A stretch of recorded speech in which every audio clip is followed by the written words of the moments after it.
Good morning, Your Honor. Good morning. Good morning. Anytime you're ready, Mr. Lally. Thank you, Your Honor. Good morning, sir. Good morning. Could you please state your name and spell your last name for the jury? My name is Brian Higgins, Higgins. And where do you live, sir? Barnstable County, Massachusetts. And how long have you lived there? I've owned that property since approximately 2018. And do you work, sir? I do. What do you do for work? I'm a special agent with the United States Department of Justice, Bureau of Alcohol, Tobacco, Firearms, and Explosives. And how long have you been doing that? Just over 15 years. Now, sir, prior to that, prior to your employment with the ATF, what, if any, other positions, what did you do for work before that? I was a lieutenant with the Cambridge Fire Department.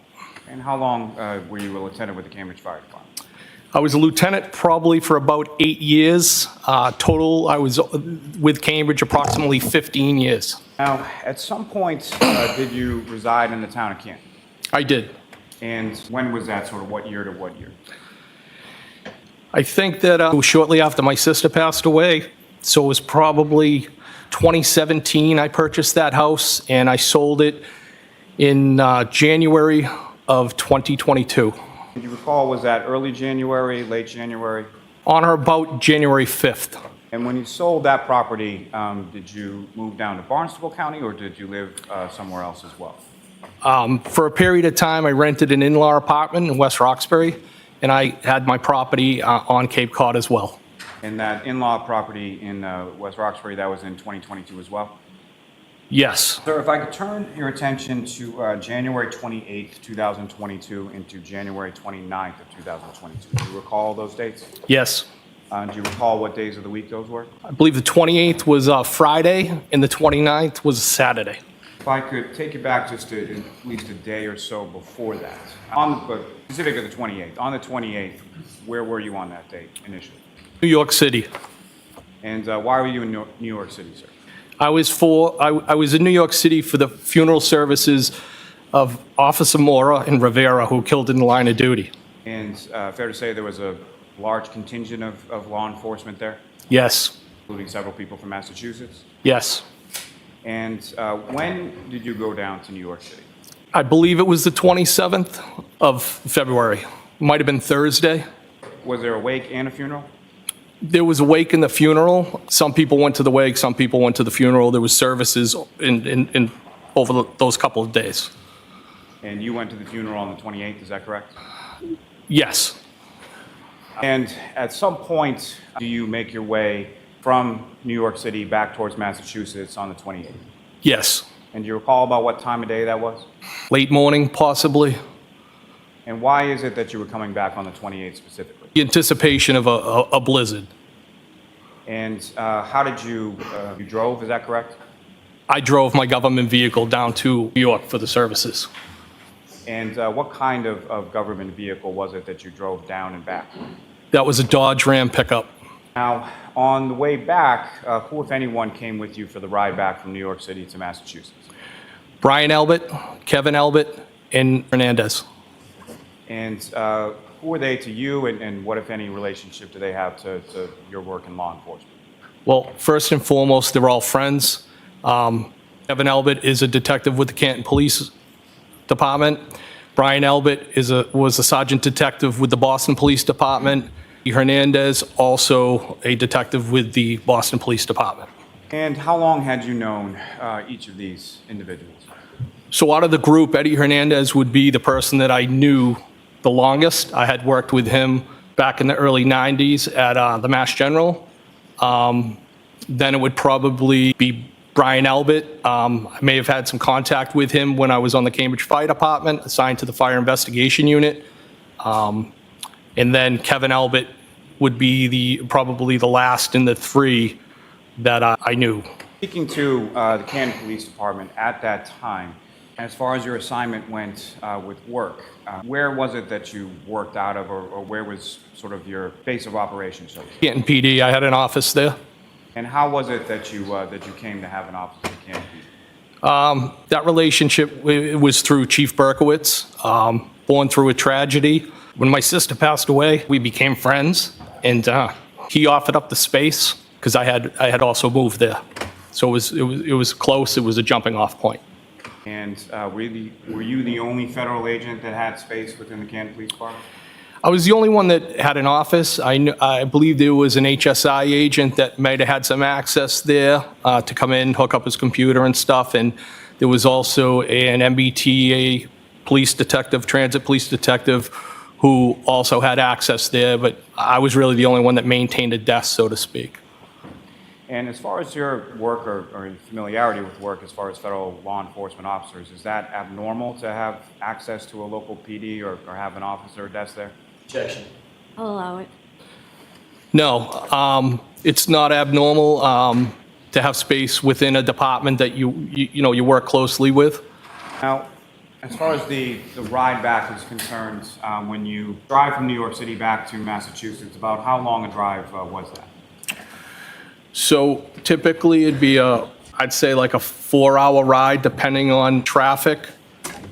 This was longer, and I would also factor in the fact that we stopped and ate on the way back. And when you arrive back to Massachusetts, where specifically in Massachusetts is it that you first go? So the first place that we went was a Boston Police Department district in Charlestown, where Brian Albert and Eddie Hernandez had parked their vehicles. As far as you know, had they driven down to New York City, or how would they come to be in New York City, if you know? I believe that Brian Albert, Eddie Hernandez, and Kevin Albert all flew down to New York. And they drove back with you because of the storm, is that fair to say? Yes. Now, after dropping them off there, where did you go from there? I went back to the Canton Police Department where I dropped off Kevin Albert, and then switched vehicles, got into my Jeep Wrangler, and I traveled up to the hillside in Canton. Now, as far as traveling up to the hillside in Canton, who, if anyone, did you have plans with, or who, if anyone, did you coordinate with as far as going to the hillside? Brian Albert agreed to meet me there. And as far as switching from your government vehicle to a personal vehicle, is that correct? Yes, And why did you do that before going to the hillside?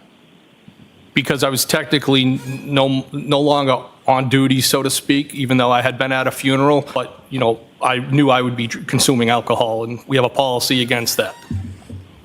Now, as far as vehicles related to you, whether they be personal or work in the Canton PD, how many vehicles did you have at that location? So I would have had my government truck that I parked there. I would have had a surveillance vehicle that I parked there. And at times, it would sometimes flip in and out between a pickup truck that I had and the Jeep itself. And the Jeep that you were driving that night, can you describe the Jeep, sort of what it looked like, what kind of Jeep it was? So it's a 2011 Jeep Wrangler, gray in color. And at the time that I was driving it, on the 28th and the 29th the next day, it had a plow on it. And the plow that you had affixed to the Jeep Wrangler, is that, how big a plow are we talking about? If I was to guess, it was probably 6 feet 8 inches. I believe they make them in two formats, 6'8" and I think 7'2". But I believe I have the smaller blade on that Jeep. And how often would you have, was that like a year-round thing, or how often, when about would you have that plow affixed to the Jeep? Inclement weather or impending into inclement weather. And is that something that you used, as far as, what if any use did you put the plow on the front of the Jeep to? To help family and friends clear the property at the Cape. I had used it when I had the house in Canton. And so you go to the hillside, and you know about what time it was that you got there? No, again, it would have been after I dropped off Kevin Albert. Definitely would have been dark at that time. And Hillside, is that an establishment that you're familiar with? You had been there before? Yes. And about how long was it after you arrived that Brian Albert arrived? Shortly thereafter, probably, because I had traveled back, dropped the vehicle off. He may have even beat me there, because I went to the station and dropped Kevin off, but I don't think it was contemporaneous, but it was in close proximity. And once you got to the hillside, how long were you there, and how long was Mr. Albert there?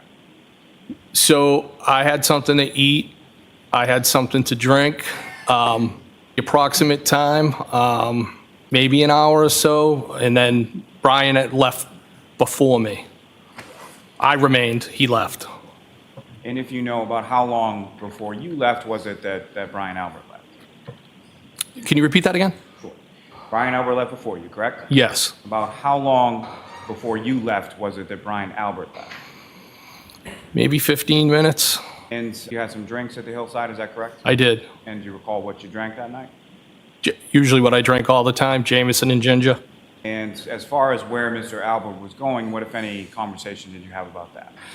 He had told me that he was going down to the Waterfall Bar and Grill, which is in Canton Center, and that he'd be meeting his wife and some family and maybe some other people. And were you invited to come along? Yes. Now, the Waterfall, that's an establishment you're familiar with. You've been there previous times as well. Yes. And with respect to this evening, so you leave from the hillside and you go directly to the Waterfall? Yes. And if you know, about what time was it that you got to the Waterfall? Again, it was dark. It could have been around 9 in the area, 9 o'clock. And when you get to the Waterfall, do you recall where in relation to the Waterfall you parked the Jeep at that time? No. So you come in to the Waterfall and where do you go? I went to a series. I saw Brian and his family, and there was a series of high tops, and I proceeded to the high tops where they were. Now, with respect to Brian Albert, how would you describe sort of your relationship around this time of January 2022? He's a good friend. He's a coworker. I had been working closely with his unit. I'd say he was a good friend. And through that sort of work and your friendship, were you familiar with his family as well? Yes. And so when you came over to the area where Brian Albert was, his wife was there, correct?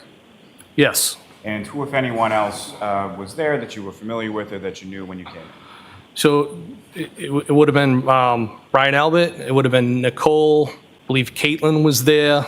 Caitlin Albert, Brian's daughter. Chris Albert, his wife, Julie. There might have been another couple, Matt McCabe and Jim McCabe.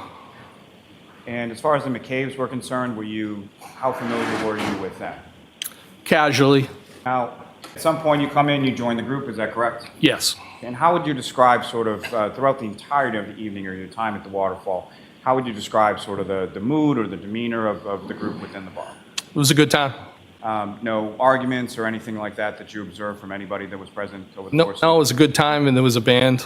And if you recall, about what time was it that you left? I would say right around when the band was wrapping up. So it was probably closer to midnight. Now, prior to that, at some point between the time that you arrived and the time that the band's wrapping up and you're preparing to leave, who, if anyone else that you were familiar with, came into the Waterfall? John O'Keefe and the defendant. And just to be clear, when you're referencing the defendant, what is her name? Karen Read? And just to be clear for the record, do you see Ms. Read in the courtroom today? I do. Could you identify just as to where she's seated or an article of clothing that she's wearing? She's seated between attorneys Jackson and Yannetti. Just ask the record to reflect the identification of the defendant by the witness. Yes. Now, with regard to Mr. O'Keefe, starting there, as far as how long had you known Mr. O'Keefe? Maybe a year, a little over a year. And do you recall how it was or where it was that you first met Mr. O'Keefe? I believe it was actually the hillside. And how often would it be that you saw Mr. O'Keefe or socialized with Mr. O'Keefe? I would see him at the hillside. And as far as, were you familiar with what Mr. O'Keefe did for work? Yes. And what were you familiar with him doing for work? He was a Boston police officer. And with reference to Ms. Read, how long had you known the defendant? It would be about the same time, or as long as. And so roughly, what was your understanding as far as the relationship between Mr. O'Keefe and Ms. Read?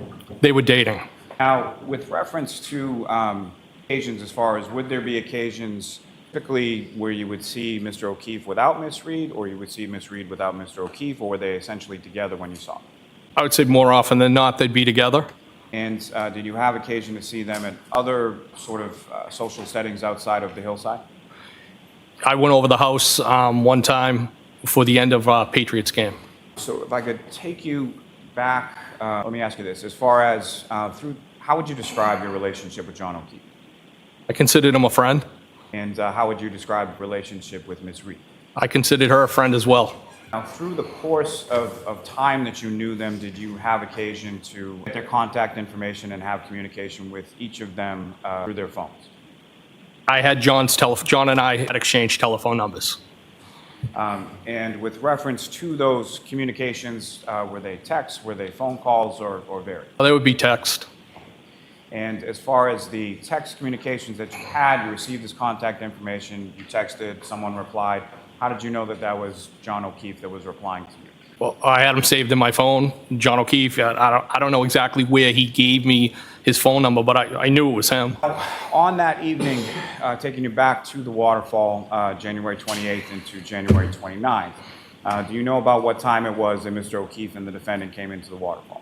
It would have been, I think, between like 11 and closing. And do you recall sort of where you were situated in reference to the table when they came in?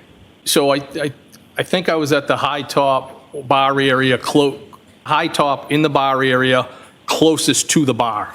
And when Mr. O'Keefe and Ms. Read came into the waterfall, what, if anything, did you observe? Where did they go when they first came in? So when they first came in, I believe they may have initially went in, like, veered off in different directions. I recall that she opened her coat and took a drink out of it. I should say a glass. And what, if any, observations did you make of the glass that Ms. Read took out of her coat? It was a tall glass. Looked like a clear liquid in there. And at some point, did you come to find out where Mr. O'Keefe and Ms. Read had been prior to coming to the waterfall? Sustained. Are you familiar with another establishment in Canton called C.F. McCarthy's? Yes, Is that a place that you've been to before? yes. Now, as far as the glass that you saw with reference to the waterfall and/or C.F. McCarthy's, what, if any, observations did you make of it? Well, that it wasn't from the waterfall. And what makes you say that? Well, she walked in with it and took it out of her coat, but it wasn't consistent with the type of glasses that the waterfall had. And so let me just ask one further question in regard to that. So when you say it wasn't consistent, what was it about it that made it inconsistent with glasses from the waterfall? I believe it was a tall glass and kind of like bubbles on the side of it, so to speak, like the design. Now, after you make those observations, at some point over the course of the time that you were at the waterfall and they were there as well, did you have occasion to have a conversation with Mr. O'Keefe? I did. I don't know that if it was initially when he first came in, but I did have a brief conversation with him as to the content. I don't recall what that was. Just small talk, fair to say? Greetings. And with regard to Ms. Read, during your time at the waterfall, what, if any, conversations did you have with her? I did not have any. Now, at this point in time on this date, did you have Ms. Read's cell phone information I did not. at the time that you were at the waterfall? No. Do you recall sending a text or Oh, I'm sorry. Can you repeat that question again? at this time, I know we've jumped around a couple of days, but at this time that you were at the waterfall on the 28th or the 29th, did you have Ms. Read's contact? Yes, I did. Okay. And at some point over the course of the evening while you were at the waterfall, did you send a text to Ms. Read?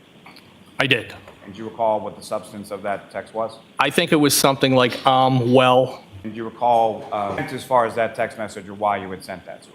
To be honest with you, it was, I guess you could view it as a flirty text. Now, around midnight or so, when you leave the waterfall, well, I'm sorry, let me take it back just one step. At some point over the course of the evening while you're at the waterfall, what, if any, discussion is there around the table as far as next steps or where to go from there? Well, there was talk at the table, I think initially about going back to Chris Albert's Pizza Shop to have some food and drink. And at some point that transitioned into going back to Brian Albert's house. And as far as the invitation to go back to Brian Albert's house, is that something that was extended to the entirety of the table? I took it as an open invitation to the people that were together at the table, yes. And Mr. Albert's house, is that somewhere that you had been to before? I had been there, the twins' graduation party, which was outside in the backyard, and I think I may have dropped him off on one occasion. I may have dropped something in his mailbox, but those would be the only other times. And are you familiar, at least now, with the address and sort of where you were going? Did you know where you were going that night? I knew where I was going, yes. And the address was 34 Fairview Road, is that correct? That is correct, yes. And about what time, about midnight or so when you're leaving, who, if anyone, was leaving the bar around the same time? I mean, I think pretty much everybody was wrapping up and leaving. I know that I beat Brian and Nicole back to the house. Now, as far as the time at the waterfall, with reference to either Mr. O'Keefe or Ms. Reed, what, if any, observations did you make in regard to what they were drinking that night? I think John was having beers, is his typical, what I would see him with, and the defendant had, glasses. And do you recall her ever, at any point that you were there, if you recall, drinking out of a glass different than the one she took out of her coat when she first arrived? I don't recall. Now, you drove from Waterfall to Fairview Road. About how long a drive was that? Probably a few minutes, but the weather was, I remember when I came out, I put the wipers on, there was some snow on the ground, but it was the type of snow where roadway was still black at the time, but because it was being driven on, but the sidewalk had a light coating. And you drive over to the home, and you mentioned that you beat Mr. Albert there, is that correct? I did. And so, with regard to the home when you get there, what did you do when you got there? Well, I was kind of being a smart ass, and I dropped the plow, and I did a little sweep of the driveway, and then I got out of the driveway because I didn't want to get blocked in, and I parked. And do you recall where you parked in relation to the house? I do, by the mailbox. Your Honor, with the court's permission, if I could publish what's been marked as Exhibit 72. Okay. I do. And what do you recognize that to be? 34 Fairview. Yes. So, Mr. Higgins, with that laser pointer now in your hand, if you could direct the jury's attention to, if you see it in this photograph, where you parked. So the back end of the Jeep would have been right around the mailbox itself. And the edge of the driveway is right there. I wanted to make sure that I was not blocking the driveway or blocked in. I believe that'd be going towards Chapman Street. And so, which part of your vehicle was the closest to the driver's side or the passenger side? So the passenger side would be closest to the house. So you parked along the front of the house, sort of with traffic, correct? Yes. Okay. Come on, you can take that down. Thank you. So you arrive at the house. You do, as far as the maneuver with the plow in the driveway, then you park the vehicle, and where is it that you go from there? Into the house. And when you get into the house, who, if anyone, is there, or who, if anyone, is coming in with you? So I might have been there, well, it was about the same time that Brian and Nicole showed up. I don't know if they entered before me or I entered after them. I entered the house. What I recollect is that Brian Albert Jr. is sitting kind of at the island or in the island area, and I believe he was flanked by at least one female, possibly two, one on each side. And either of those females, did you know them? Did you recognize them? Did you know who they were? I may have recognized one I've seen before, but I didn't know them. And just lastly, before we go back into the house, when you park, when you do the first plowing in the driveway and then parking, did you see Mr. Albert arrive at the house around that time? When I parked the Jeep? Yes. Well, yes, so I made the sweep, and as I could see the vehicle coming up, I made the sweep, got out of the way so he could park. So he had parked in the driveway around the time that you're parking on the street? Yes. And so when you come into the house and you see the people that you've described, where were they situated within the house? So I came through what I would call like a breezeway door. So there's a front door to the residence, there's the garages, and in between there is a like a breezeway door. I came in through there, and it's kind of like you're in the kitchen, and I think there's like an island, so to speak. You may be able to sit at it, and Brian Albert Jr. was right there, and again, flanked by one, if not two females. Now, at some point after your arrival, who, if anyone else that you were familiar with, came by the house? I believe it was Jen and Matt McCabe. You know about how long it was after you arrived that they arrived? No, I don't know. I don't think it was much longer. People started, flowed in at that point. And beyond the kitchen area that you were describing before, where else did you go within the house that night? At one point, briefly, Brian Albert showed me some photographs, family. I believe primarily it might have been of his son who had recently been in the Marine Corps, gone into, I should say. And do you recall why was he showing you specifically like those photographs of his son in the Marine Corps? Because he's proud. As far as yourself and or Mr. Albert, what if any familiarity or what if any background do you or Mr. Albert have with regard to the military? Brian was in the Marine Corps. I was in the Army. Now this period that you're talking about in the other room, about how long a period was that? It was brief. And beyond yourself and Mr. Albert, was there anyone else from the group that you described that was in the room at the same time as you and Mr. Albert? I don't think so. I think Nicole may have popped in for a second, but I'm not 100% positive on that. And as far as, do you know approximately what time you left the house on Fairview that evening? I'd guesstimate it was anywhere between 12:30 and 1 o'clock, but I'm not 100% positive. So relatively short period of time, is that correct? It was a short period of time. I knew kind of from the onset when I got in there, it probably wasn't going to be a long time because I'm not a beer drinker and that's what they had. So I was probably one of the first people to leave. For that entirety of the time that you were there, did you go anywhere else within the home beyond what you've described as far as the kitchen and the living room? No, Did you go upstairs at any time? no, Did you go downstairs in any sort of basement area at any time? no. And when you exited the home, do you recall which of the two doors that you described that you would have exited from? The same door I came in, the breezeway. Now, during the time that you were there, similar to what I asked about the waterfall, how would you describe sort of the mood or demeanor within the home? It was fine. I mean, everybody was happy. And at any point in time while you were at 34 Fairview, any of the people that were in the house, do you recall seeing them go outside of the house and come back or anything like that? I can't say definitively I saw anybody come in or out of the house, but I think somebody might have been in the process of maybe being picked up. And not anybody that you were super familiar with, is that fair to say? I think it was one of the females. Now, with respect to front of the house, at any point in time that you were inside of the house, was your attention drawn or did you look out the windows or the door or anything like that? No. And when you were in the kitchen area, do you recall sort of how you were positioned in relation to windows facing the front of the house? So I would have had my back to that area, my back to the door that I came in. And specifically with reference to Mr. O'Keefe and Ms. Read, at any point in time did you see either of them inside the house or outside of the house or around the house or anywhere around 34 Fairview Road? Absolutely not, no. And at any point in time over the course of the evening, what, if any, communication or text or anything did you send to either of those two people while you were at the house on Fairview? While I was at the house, I think I shot a text just to John. Where are you? I think that's what it was. And if you recall, did you ever get a response to that text? No, there was no response. So after you left the waterfall, when you left the waterfall, was Mr. O'Keefe and Ms. Read, the defendant, still there? I can't say 100% no. But after you left the waterfall, at any point in time, did you speak to, text with, or communicate in any way, shape, or form, or see in any way, shape, or form either Mr. O'Keefe or Ms. Read? Well, again, the only person I shot the text to while I was at the house was John, but after I left the waterfall, I never saw John O'Keefe or the defendant again. Now, when you left from the residence, and again, you're not sure what time that was, Between 12:30 and 1 o'clock. and do you recall who amongst the group was still at the house at the time you left? I think I was probably the first person to leave.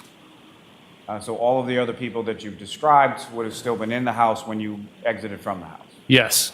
Now, you indicated earlier that you're familiar with Mr. Albert and his family to some extent, correct? Yes. You've been to his house for a graduation party for his twins, correct? Yes.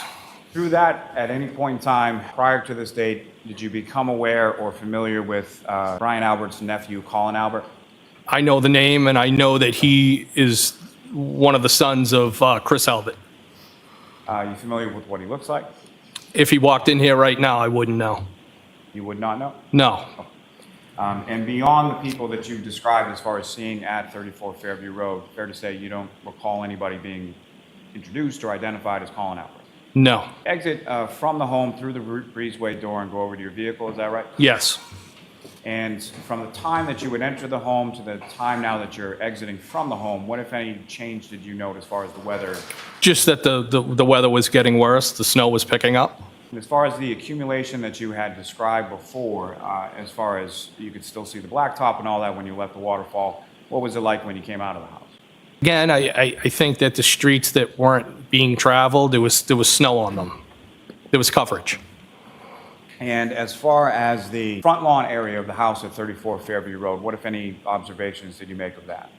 Can you rephrase that? As far as the snow was concerned, was the Yes. snow sticking to, or was it accumulating on the lawn as well? I believe so. I mean, when I walked from the breezeway to the Jeep, there was snow on the ground. Now, the front yard area of the house, is that something that you were looking at with any particularity or taking note of as you were walking your Jeep down the driveway? No, it was a long day. We had been on the road. I just was looking to get home. And so when you get to your Jeep, can you describe to the jury sort of how it was that you pulled away, or what, if anything, you recall about that process? So I got in the Jeep, started it up, may have looked at my phone, put it in drive and started to pull away. And then I'm like, put the plow up. So I reached, I moved a couple of feet. I heard it grinding on the ground, reached for the device called a fish stick, picked it up, lifted the plow, and then drove away. And the plow that you had affixed to the front of the Jeep, how is, I think you've talked a little bit about it, but how is that sort of controlled, and who controls that? So the operator controls it. The mechanism to control it, again, is called a fish stick. It's on a cord, and it plugs in under the dashboard. I reached down to find out, I don't know if it was on the floor or between the seats, but it's not like a joystick that's attached actually to the dashboard. So some sort of hydraulic system, is that correct? Yes, it's hydraulic based. Now, in addition to moving it sort of up and down, is there any other way that you can manipulate the blade as far as that switch is concerned? Yes, so if I would generally, if I'm driving around town and not worried about the vehicle heating up, I just lift the plow off a couple feet off the ground. If I was on the highway, I would tilt it to get airflow. And as far as height is concerned for that plow, if you were to lift it all the way to the top, what, if any, impact would that have with reference to your line of sight or visibility through the windshield? 0. So even if it's raised all the way as far as it can go, you can still see over the top of the blade? Yeah, if it comes even with the hood of the Jeep, I'd be surprised. So you pull forward a couple of feet, and then you lift it. About how high did you lift it when you stop and then lift up? Probably like a foot or two. And as far as following that, you pull away from the house, is that right? Correct. And as you're pulling away from the house, where is your attention drawn, or what, if anything, did you see as far as when you're pulling away from the house? Wasn't drawn to anything. I just drove away. And when you drove away, again, during that process, did you see anything outside of the house that drew concern or your attention or anything like that? No. Now, as far as when you get out to your vehicle and you're driving away, were there any other vehicles on the street that you saw in the area of the residence at 34 Fairview? I didn't see any. And do you recall whether or not there were any tire tracks in the snow or anything that you saw when you came out to the vehicle, if you recall? I do not recall. Now, you leave the residence at 34 Fairview, and where did you go from there? I went back to the Canton Police. And why was it that you went back to the Canton Police Station? Well, we had traveled down for the services for those police officers, and we anticipated staying the following day. I think I had said that we left a day earlier. So I had left a key to the surveillance vehicle on top of my desk so that somebody could move the vehicle, because a lot of times Chief Berkowitz would get after me. As a courtesy, I was parking vehicles there, sometimes my personal, but primarily my work vehicles. And one thing he asked me, just leave the vehicles in the middle of the parking lot so that snow could be cleared. So reason for heading back there was to move those vehicles, because if I didn't do it then, I would have had to get up early and do it. And I also know they plow through the night, so that would be the reason for heading back. Before we get a little more into that, as far as the funeral that you went to, were these people that you knew or had met or were familiar with? No. So you get back to the police station, and with regard to the Canton Police Station, what, if any, access did you have to the Canton PD, and sort of how did you facilitate that? So I would describe it as a proxy card. The doors have card readers. Generally in the parking lot, when you come into the police station, you drive in, Sally ports are off to your right-hand side. There's two bay doors there. There's a pass-through door. And then over in the corner would typically where I would bury both vehicles. So if I was, typically it would be my take-home pickup truck that I described earlier, and it would be the surveillance vehicle. But if I had, that could be swapped out with one of my personal vehicles. I would leave a personal vehicle there if I took one of those two vehicles. And then for me to access into the building, the most direct door would be that pass-through door by the Sally port. And sort of that back area, is that typically where you would park? Yes, And just in reference to you talk about a surveillance vehicle, that's something that you use as far as conducting surveillance and performance of your duties as a law enforcement officer? yes, And so fair to say that would not be something you would want to park, like, say, in front of the police station? no. Now, that path that you took, is that the typical path that you would take, sort of park to the back and then cut through the Sally port into the station? Yes, that would be the route that I would go. And if you recall, is that the route that you went on that particular early morning when you came back to the station? I believe it is. And when you come back to the station and you go in, where are you going within the police station when you enter? So I'm going up to I was going up to my office to grab the key for that surveillance vehicle. So when you come through that pass-through door at the Sally port, the first door would be through the booking and the holding area that directly goes into the dispatch area. But if you walk to the extreme other end, there's another door on the other end, common hallway. I'd walk down that hallway, hit a set of stairs, and I would go up that way. Now, if I could take you back just for a second, as far as when you initially walk into the Sally port area, that's a garage, basically, correct? Yes. And when you come into the garage, door that you would then enter to come into the station, where is that in relation to the door that you come from the exterior? How far away are the two? So if you come into, I guess what you're asking, so if I come into the Sally port, immediately to the right, there's a door that goes into the holding area, booking area, and then probably it's probably 12 feet long to get to the other door. Where you're parking and where you come into the Sally port, it's not like you then have to walk across the garage or anything like that to get to the door into the station, is that correct? Well, you do walk across the garage, but it's small, And when you say small, about how far, if you know? about 12 feet maybe? And so you come into the station, you go by the dispatch, is that correct? So as I'm walking down the hallway, dispatch would be off to the right. It's a wooden door with two glass panes. And as far as Canton Police Station is concerned, are you familiar with, or were you aware at the time that there is sort of security and cameras and such around the station?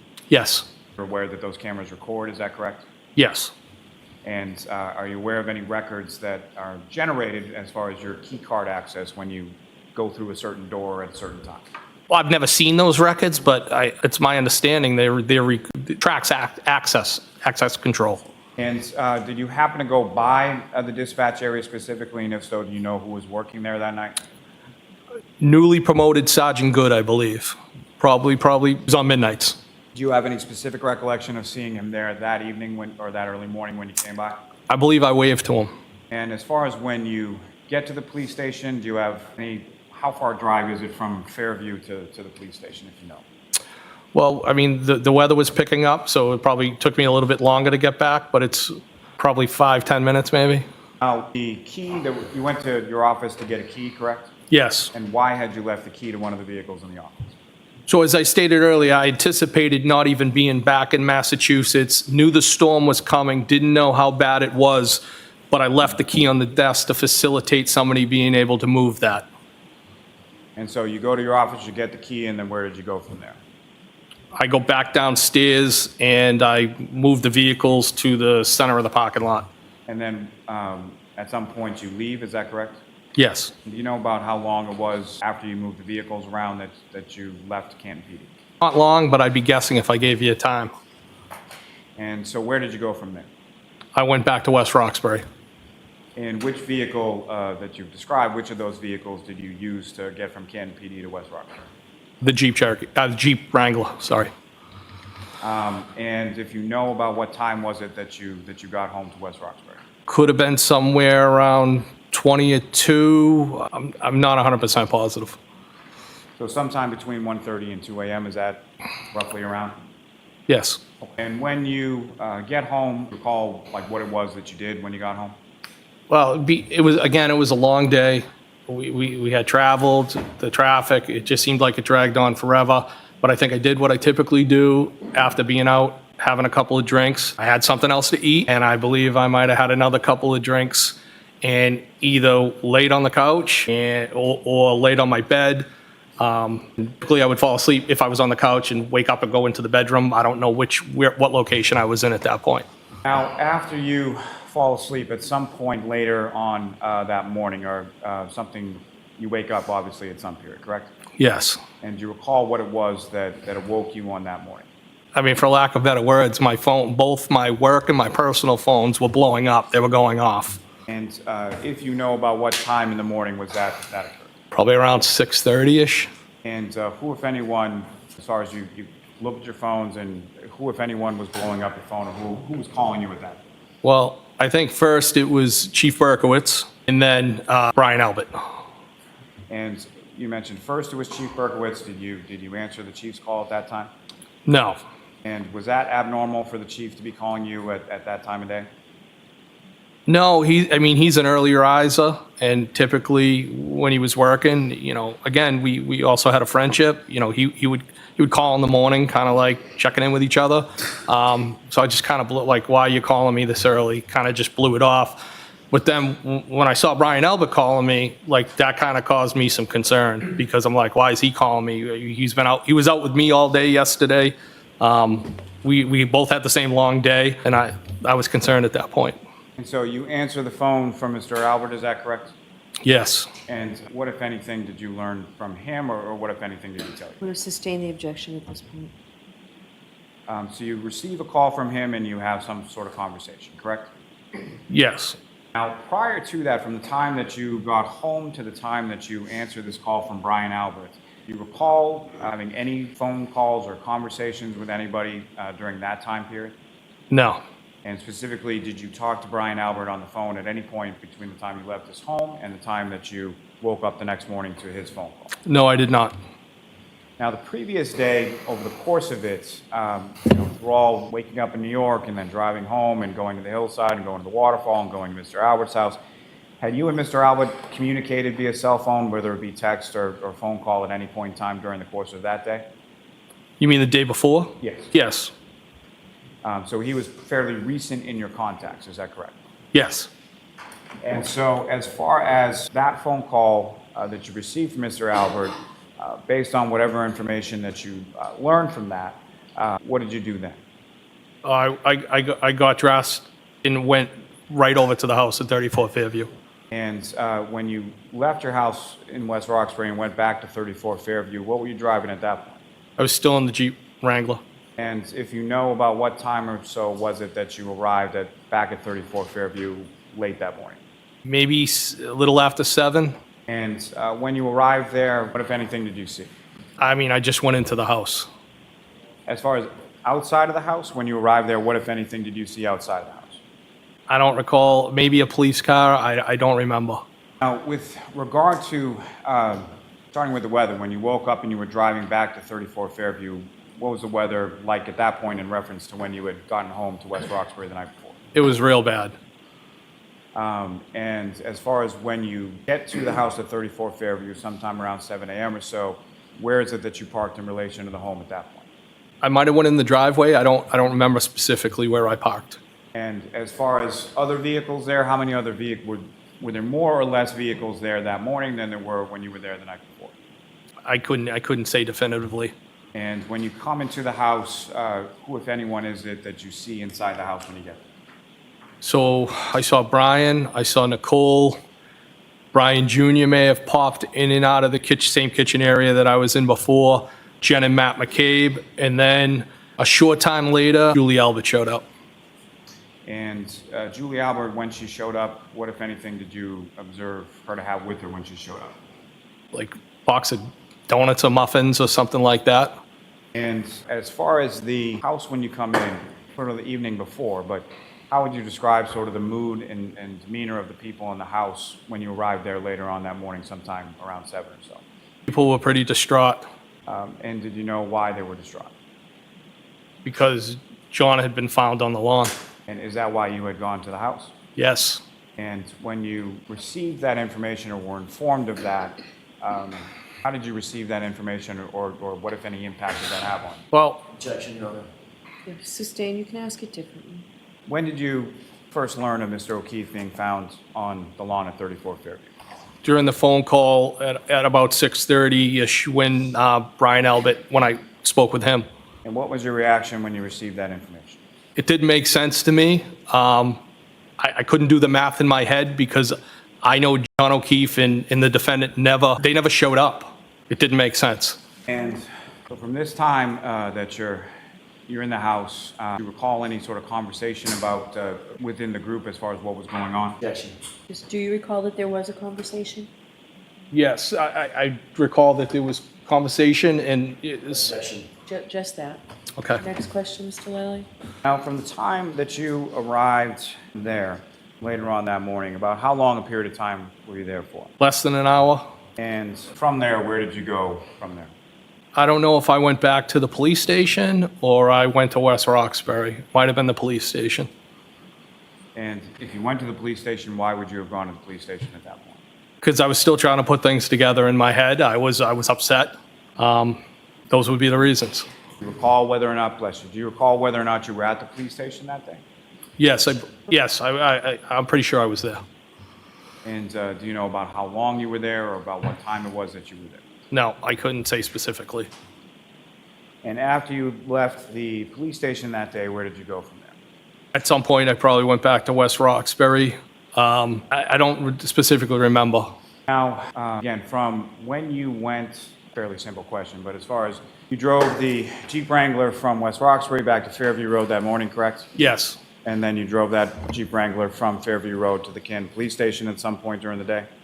I believe I was in that vehicle all day. Now, at some point a few days following this, did you have occasion to meet with some troopers from the state police? I did.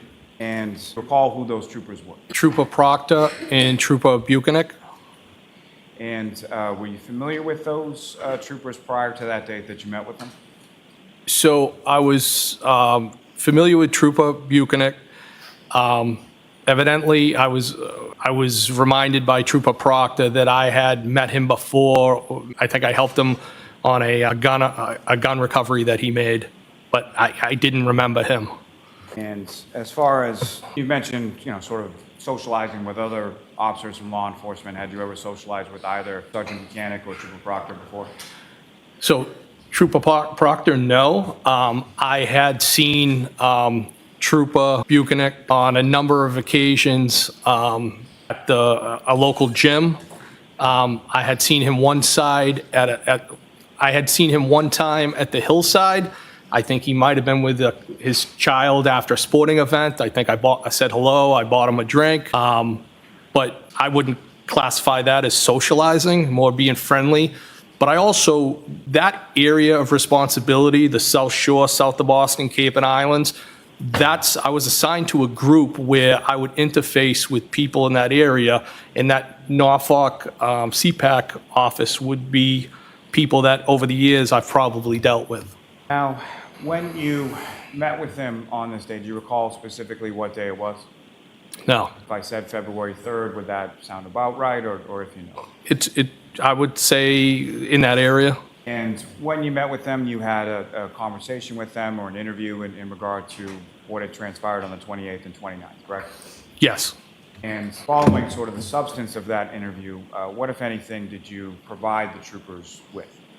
I provided them with text messages that I had exchanged and had on my phone with John O'Keefe, and text messages that I had exchanged with the defendant. And how did you, in what sort of format did you provide those text messages to the troopers? Well, they were copies, and I believe that the format would be a way to categorize it, screenshots. And how is it that you sort of generated these from your phone? I consulted a coworker, who's also a friend, and he has the training with the cell phones. I told him I wanted to provide these to the state police. What is the best way that I can get them off off my phone and provide them to law enforcement. And why was it that you felt it was important, or why is it that you wanted to share those with the troopers? Well, I thought it was important because I've had communication with the both of them, and I wanted to be fully transparent. Now, with reference to either or both of those communications with Mr. O'Keefe and Ms. Read, the material that you provided to the troopers, what if anything, did you do to that material before giving it to them? Nothing. So as far as the material or the text that you provided to the troopers, that was what was on your phone? Yes. There was no deletions, no excising any material, nothing like that before you gave it to the troopers? No. Exactly what was on my phone, I provided to them. And specifically, as you were providing it to them or shortly thereafter, did you have a conversation with Sergeant Buchanan in reference to that very topic, if you recall? No, I don't recall. Do you recall him asking you anything about, as far as if this was the entirety of what you had provided? Oh, so I think during the actual interview, he specifically asked me, are these, I would say in sum and substance, he said, oh, is this an accurate representation? Has anything been deleted? And I said, no. I mean, as with respects to the text with the defendant, from the first time that she reached out to me and texted me, nothing had been deleted. As far as John's text string, we might have had older text strings that were deleted, but that was what I gave him. What I gave the troopers was exactly, when I captured everything, is exactly, it is what it is. Everything that was on those phones was provided. Nothing was deleted. And as far as when you provided these text communications to the troopers, was that something that they had asked for, or was that something that you volunteered? I volunteered that to them. And upon them sort of receiving them from you, did they have further questions beyond what they had already asked you based on what you provided?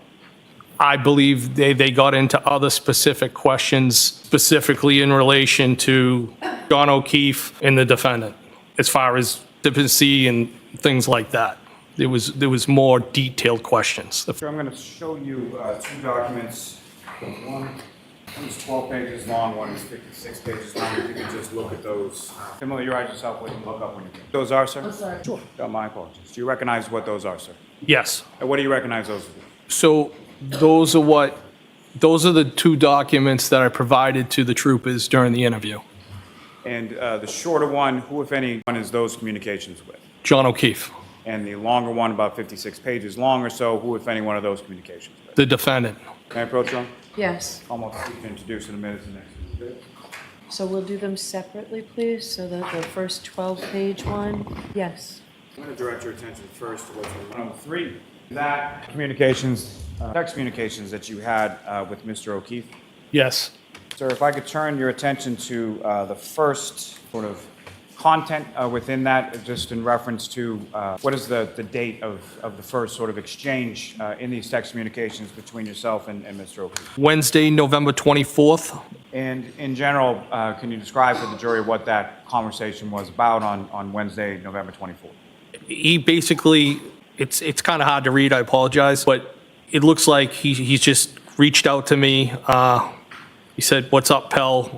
Where are we going to hang local? We are going to hang local. Are you drinking?" So he's out, he's trying to see where you are and if you want to meet up. Yes. Now, sir, if I could direct your attention to the last page within those documents you have before you. So with reference to, there's some conversation on the bottom of that last page from Sunday, January 16th, is that correct? Yes. Now, you had mentioned that with respect to Mr. O'Keefe, you had been over his house on a prior occasion to watch the Patriots game, correct? Yes. And when was that in relation to this date that we've been talking about as far as the 28th and the 29th? How long before? So it was the 16th? So Might have that- been the 15th into the 16th, I believe. So that text on the 16th was either same day or the day following when you had gone over there to watch the Patriots game? Well, with the text where I asked if I broke his nephew's toy video game would have been the next day. Now, in reference to Mr. O'Keefe, you described that he was a friend of yours, is that correct? Yes. Now, where you used to live in Canton, where was that or how close was that in relation to where Mr. O'Keefe lived on Meadows Ave? Not far at all, several blocks. Now, prior to you going over there for the Patriots game, at some point, or had you been over to his home at any previous time? So I reached out, we had inclement weather. It might have been around beginning of January, maybe 6th to 7th. And I shot him a text and said, do you want me to clear the driveway for you? So using the same plow that you were talking about before, you had offered to clear out his driveway. Yes. Now, on this occasion that you go over there for the Patriots game, prior to that, had the two of you had any conversation or had you been invited to go over there with reference to football games before? Yes, a number of times at the hillside, I was asked, hey, we're going to watch the last half at the house. Do you want to come by? Things like that, yes. And had you ever taken Mr. O'Keefe up on any of those prior invitations to come by the house and watch it? No. And so on this particular game, do you recall why it was that you took him up on it this time and went over? Well, I felt bad. I had never been over there. I've been asked repeatedly.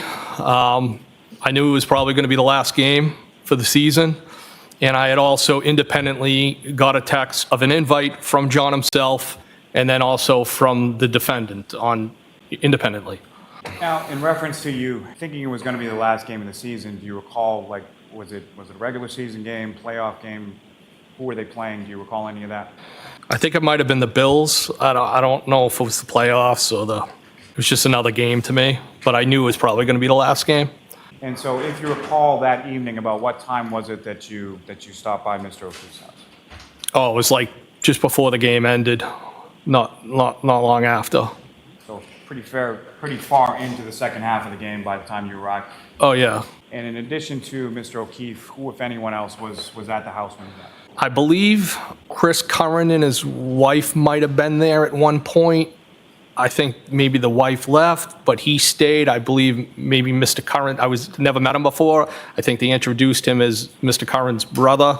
And then John's nephew. And I don't know if his niece was there. She might have been in the other room.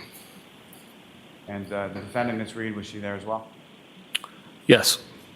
And as far as the Currans are concerned, are those people you're familiar with, and how do you know them? Again, the hillside. I met them there, and I believe through John O'Keefe. How well did you know them at that point? Not very well. Now, you mentioned that John's nephew was there. Had you ever met him before? No. And what, if any, interaction did you have with his nephew while you were there? I'll allow it. We were playing video games together. And so the text, if I could direct your attention back to the text communications before you with Mr. O'Keefe on that last page. Specifically, there's text that exchanged between the two of you on Sunday, January 16th, correct? I see the text. That's about 9:30 in the morning, is that correct? Still early on this last page. Which one is it? 1, 2, or 3? About the middle of the page. Thank you. Can you repeat that again? I'm just saying, it's a little difficult to read. I apologize. If I would direct your attention to, well, there where it says Sunday, January 16th. Do you see that, sir? Yes. And that indicates about 9:33 in the morning. Yes, I see it. And if you could read from that text exchange, and if you could indicate sort of who's talking or who's... Says TF, hurting like this in 10 years. Haha. I'm not sure who's saying that. Not sure who's hurting and who's saying haha. Well, I know I was definitely hurting that morning, but I'm not sure who was saying that. And what, if any, other communication is there later on in the same chain? All right, I see John. Was it necessary to introduce Hennessy XO? Was I really playing video games? That would have been me. And then it says, I blame Karen. Yup. And then I said, please tell me I didn't break your nephew's video game. If I did, I'll replace it. Did I throw a controller or some shit? And then it says, I don't think so. WTF, I'm hurting. How can you guys not be still in bed? Is that the end of that And then the conversation? it appears to be, yeah. Yes. Then the next conversation begins on what's indicated as Saturday, 12:20 a.m. Is that correct? Yes. And is it your recollection that that was January 29th? Yes. And is that the message that you sent to Mr. O'Keefe while you were in the residence at 34 Fairview Road? Yes, I said, are you coming here with followed by 3 question marks? And again, Mr. O'Keefe, based on your recollection and based on the records you have before, you never responded to that text, is that correct? That's correct. And you never saw him after that, correct? Never again, no.